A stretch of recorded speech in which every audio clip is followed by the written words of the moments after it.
Assalamu alaikum ve rahmatullahi ve berekatuh. Huzur TV telekanalında Uraza turunda söyləşəmiz. Həm Urazağa qağılışlı ən şeterikli məsələlərə Tatarstanımızın ən ilimli həzrətləri cavab verir.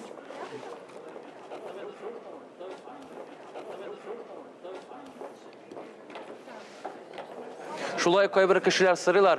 Biraz başında uraza tutsam, ortasında uraza tutsam, ahırda uraza tutup alsam şulay yarayım ediler. Biz elbette iyi yarayı deyip cevap kaytarırız.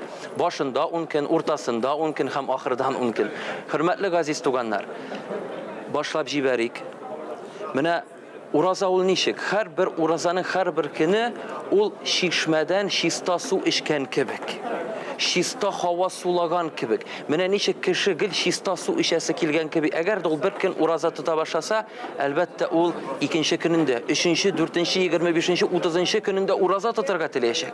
Şunun için gaziz tuganlar, Allah subhanahu ve teala bizge bir ay Ramazan ayı uraza tutarga farz etti. Peygamberimiz sallallahu aleyhi ve sellem etti. 11 ay boyuna aşıysiz, işesiz, nimetlenesiz dedi. Ramazan ayında uraza tutuguz, bu nimetler için şükür bulur dedi. Şundan da 11 ay içinde farz urazalar yok. Nefil urazalar, sünnet urazalar var. Ama lakin Ramazan ayı bir ay uraza, ul farz uraza. Şunun için biz onu tutuyuk. Allah'ın rahmetine erişik, onun rizalığına erişik. Hem hiç şiksiz.